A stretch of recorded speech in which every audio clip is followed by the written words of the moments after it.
दोस्तों, सबसे पहले तो सभी लोगों को नमस्कार। मैं कृष्णकांत। आज मैं एक ऐसे टॉपिक पर बात करेंगे जिस पर शुरू सब लोग करते हैं, लेकिन थोड़े समय के बाद में लोग उसे भूल जाते हैं। और उस पर गुस्सा भी बहुत लोग करते हैं, लेकिन वो गुस्सा कुछ दिनों के बाद में ठंडा हो जाता है और उनको ऐसा लगता है कि मैं अकेले क्या कर सकता हूँ, हमारे अकेले आवाज उठाने से क्या होगा। और इस टॉपिक पर सरकार भी बात करती है और सरकार भी कुछ समय के बाद में उसे ठंडे बस्ते में डाल देती है। और वो टॉपिक ऐसा है कि इसका भुक्तभोगी पराया पड़ा सभी लोग होते हैं, यहाँ तक कि मैं भी हूँ और कहीं ना कहीं आप भी इसका भुक्तभोगी जरूर होंगे। और वो टॉपिक है सरकारी ऑफिस में घूसखोरी। बिना पैसों के काम न होने पर जो दर्द होता है वो टॉपिक है। अब आपके मन में सवाल उठ रहा होगा कि भैया अकेले आपको करने से क्या होगा। फिर आपका वही सवाल आपके मन में गूंज रहा होगा, लेकिन मैं आपको बता दूं कि आप इस वीडियो को देखते रहिए, आपको इसका समाधान मिलेगा कि आप अकेले क्या कर सकते हैं। क्योंकि मैं आपको रास्ता भी बताऊंगा। भले आप दुखों का पहाड़ नहीं तोड़ सकते हैं, भले ये हो सकता है कि आप बहुत बड़ी समस्या को हल नहीं कर सकते हैं, लेकिन उस समस्या में खरोच तो मार सकते हैं। तो इस वीडियो को देखते रहिए, अभी आपकी बहुत सारी चीजों का निराकरण इसमें होते हुए दिखेगा। और सबसे पहली बात आपको समझ में आएगा कि करप्शन कितना बड़ा नासुर हमारे देश में बना है। और इसका शुरुआत होता है भारत पेट्रोलियम कॉर्पोरेशन लिमिटेड के सीएफओ शिव कुमार के की जो बेटी है, जिनका नाम अक्षया है, तो उनकी 34 वर्ष में उनका देहांत हो जाता है। अब सबसे पहली बात आप लोग जान लीजिए कि अक्षया जो लड़की हैं वो कोई साधारण लड़की नहीं है, आईआईटी मद्रास से आईआईटीएन है।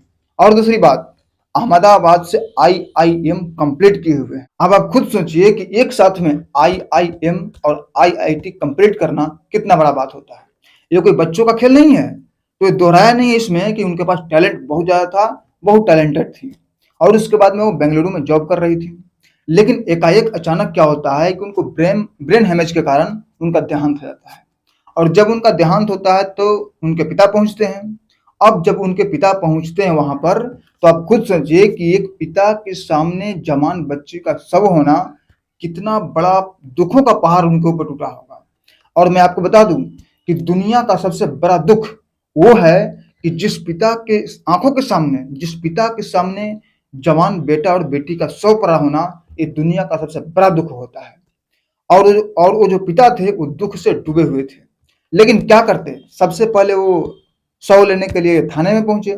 लेकिन वहां पर पुलिस वाले ने कहा कि देखिए ये कोई घटना की आशंका लगती है, तो इसे पोस्टमार्टम करना होगा। तो बोले कि ठीक है। तो उसके बाद में उस पुलिस वाले ने कहा कि देखिए पोस्टमार्टम करने के 10,000 रुपये लगेंगे। तो बोले कि रसीद दीजिए। तो क्या बोलते हैं पुलिस वाले कि नहीं, ये ऊपरी है।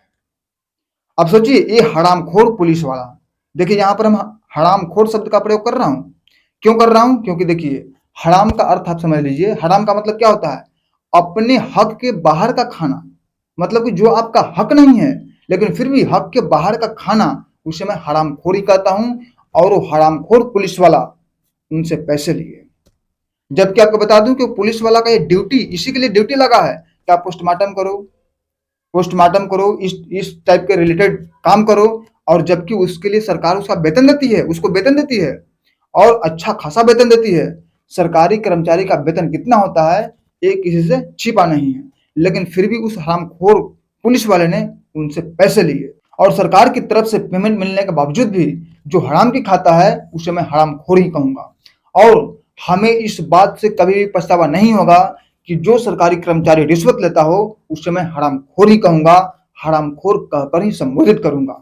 लेकिन आपको बता दूं कि हम उन सरकारी कर्मचारियों से रिक्वेस्ट करते हैं कि आप प्लीज बुरा मत मानिएगा, जो आप काम एकदम ईमानदारी से करते हो। जो सरकारी कर्मचारी, जो अधिकारी हैं, जो ईमानदारी से अपना काम कर रहे हैं, उनके लिए नहीं है।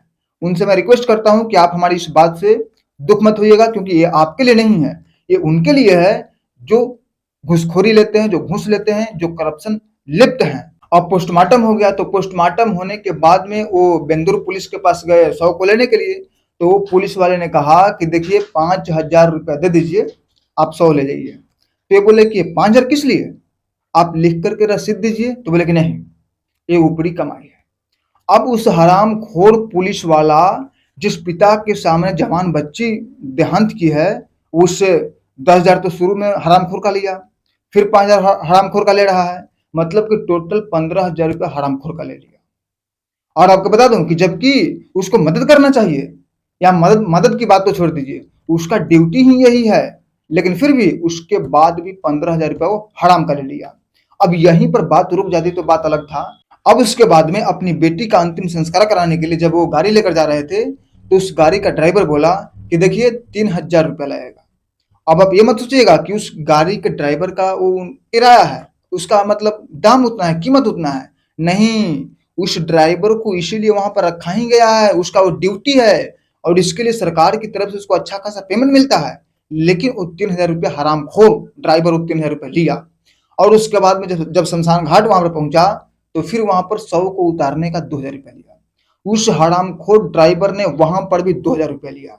और इस तरीके से अस्पताल से शमशान घाट तक आने में वो ड्राइवर जो है 5,000 रुपया ले लिया। अब उसके बाद में वो पिता महादेवपुरम गए, जो कि बेंगलुरु ईस्ट सिटी कॉरपोरेशन कार्यालय का एक हिस्सा है। तो वहां पर मृत्यु प्रमाण पत्र मिलता है। तो वहां पर महादेवपुरम में वो पिता गए मृत्यु प्रमाण पत्र लेने के लिए। तो वहां पर उन्होंने 2,000 रुपये की मांग कर दिया। अब सोचिए कि जिस पिता का जवान बेटी का देहांत हो गया, कितना बड़ा दुख है उनके ऊपर, और जबकि 2,000 रुपया की फिर हरामखोरी ये मांग कर रहा है। जबकि आपको बता दूं कि इन सभी चीजों के लिए उनको कोई पैसे देने की आवश्यकता नहीं थी। जहां जहां वो गए, सबसे पहले 100 लेने के लिए गए, वहां पर हरामखोर पुलिस वाला 15,000 रुपये ले लिया, हरामखोरी का लिया। उसके बाद अस्पताल से शमशान घाट गए, वहां पर वो ड्राइवर हरामखोरी का 5,000 रुपया लिया। अब जब यहाँ पर आए डेथ सर्टिफिकेट लेने के लिए, ये हरामखोर 2,000 रुपये की मांग कर दिया। मतलब कि हर जगह आप देख सकते हैं किस तरीके से देश में हरामखोरी विद्यमान है। तो ये बस केवल बेंगलुरु के कर्नाटक की घटना मत समझिए, ये मत समझिए कि केवल कर्नाटक की घटना है। ये देश के हर राज्य की घटना है, और देश के हर राज्य में ऐसे ऐसे हरामखोर कर्मचारी अधिकारी हैं जिनको की सरकार वेतन देती है, इसके लिए पेमेंट करती है, हर महीने उसके अकाउंट में पेमेंट डालता है कि तुम काम सही तरीके से करो, ईमानदारी से अपना काम करो और जनता की सेवा करो। लेकिन वो हरामखोर अधिकारी जो कि अपना जो घूसखोरी है उससे बाज नहीं आते हैं, बेमतलब का एकदम हरामखोरी का उनको खाने का आदत हो गया है, और हरामखोरी का वो पैसा लेते हैं। और अगर उनको ऊपर से पैसा नहीं मिलता हरामखोरी का, तब तक वो काम नहीं करते हैं। और इसके लिए सबसे प्रमुख जिम्मेवार सरकार है, क्योंकि सरकार तो अपने सरकारी कर्मचारियों को तो वेतन देती ही है, लेकिन उसके अलावा अलग अलग सुविधाएं देता है, ये सुविधा वो सुविधा। और इसके बावजूद भी सरकारी कर्मचारी अपने मुंह पर लगाम नहीं लगा पाते हैं, तो सरकार के द्वारा किया गया हर चीज का भट्टा बैठ जाता है। और मेरा निजी अनुभव है कि जब कोई महिला का मतलब फ्री में सरकार उसको नसबंदी वगैरह का जब ऑपरेशन करती है, इलाज करती है, तो उसके बाद में 2,000 रुपये और देती है। उसके बाद में वो डॉक्टर कहीं ना कहीं, वो डॉक्टर जो दवा लिखता है, वो दवा ऐसे खास मेडिकल में मिलता है जहां पर अगर जाएंगे दवा को लेने के लिए तो 3 से 4,000 रुपये का बिल बना देती है। तो सरकार तो वहां पर जनता के लिए मतलब फ्री में इलाज करना चाहती है, सरकार का सेवा करना चाहती है, सॉरी, जनता का सेवा करना चाहती है सरकार। लेकिन जो सरकार जो जनता का सेवा करने के चक्कर में जो लगा रहता है, तो उसके जो पूरी व्यवस्था पर कहीं ना कहीं ये पूरा का पूरा भत्ता बैठा देते हैं। लेकिन इसके लिए सरकार निर्दोष नहीं है। क्या सरकार को ये बात पता नहीं है कि हमारे जो सरकारी कर्मचारी हैं वो घूसखोर हैं, घूस लेते हैं? तो क्यों नहीं एक लैंडलाइन नंबर जारी करता है, क्यों नहीं एक कस्टमर केयर नंबर जारी करता है कि सरकार के द्वारा अगर कोई योजना अगर जनता के बीच लाया जाए, तो उस योजना का सही तरीके से लाभ जनता उठा पा रहा है या नहीं उठा पा रहा है, किसी से दिक्कत है, कोई दिक्कत है, या फिर उसके लिए कोई घूस ले रहा है, इसकी जानकारी जनता देगी। तो क्यों नहीं सरकार एक काम करती है? लेकिन शुरुआती दौर में पंजाब में यह बात किया गया था कि अगर आपसे कोई घूस मांगे तो ये नंबर है, इस नंबर पर कॉल कीजिए और आप बता दीजिए। लेकिन वो सब जो नंबर है वो सब उल्लंघन छोड़ दीजिए। सीधी सी बात है कि आप ऐसा नंबर जारी करिए कि अगर कोई व्यक्ति ऑफिस में गया और जो वहाँ के अधिकारी हैं अगर कोई काम कर रहे हैं, तो जहाँ 2,000 रुपये हाँ ओवर अगर ऐसे मांग दिए, तो आप सीधे कहो कि सर इसका रसीद दीजिए। अगर वो कहते कि नहीं रसीद नहीं देंगे, तो आप कहिए कि रुक जाइए मैं काम नहीं करवाऊंगा। आप सीधे कहिए कि रुक जाइए मैं काम नहीं करवाऊंगा, तुरंत फोन करके कहो। और एक केवल राज्यों में नहीं है, केंद्र में भी है। रेलवे का पार्सल यार्ड में जाएगा तो कोई अगर सामान भेजता है तो उसका चार्ज कितना लगता है? पार्सल चार्ज 1,000 ना 1,200 रुपया। लेकिन उस जगह पर वहां अगल बगल हरामखोर ऐसे लोग बैठे रहेंगे, ऊपर वाला मांगेंगे, और अगर आप ऊपर से पैसा नहीं देंगे तो आपका काम नहीं करेगा। तो क्या इस चीज की जानकारी सरकार को नहीं है? एकदम है, लेकिन पता नहीं सरकार ये काम क्यों नहीं करती। क्या सरकार उससे हिस्सा लेती है, या लेती भी होगी, या नहीं भी लेती है तो सरकार क्यों नहीं इस बात को सुन रही है, और क्यों नहीं एक ऐसा कस्टमर केयर नंबर जारी करता है? क्यों इस पर क्यों चुप्पी साधे हुए बैठे रहता है? और दूसरी बात, इन हरामखोरियों का कद कैसे बढ़ जाता है आपको बता रहा हूँ। जैसे कि हमारे आसपास या आपके आसपास कोई ऐसा सरकारी कर्मचारी है जो रिश्वत लेता हो, घूस लेता हो, तो समाज में कैसी बातें होती हैं। अरे यार, कितना अच्छा उसको जॉब लगा है, पेमेंट मिलता है सो अलग, और ऊपरवार तो इतना कमाता है क्या बताएं। उसका पेमेंट का कुछ खर्चा होता ही नहीं है, सारा का सारा कम उसका जो ऊपरवार से आमदनी होता है उससे हो जाता है। कितना अच्छा है। जबकि ऐसा बात नहीं होना चाहिए। जबकि बात कैसा होना चाहिए कि देखो यार, कितना अच्छा उसका जॉब लगा है और सरकार कितना अच्छा उसको पेमेंट देती है, लेकिन फिर भी ये हराम की खाता है, करप्शन करता है, घूस लेता है, घूसखोरी करता है, हराम का खा रहा है यार।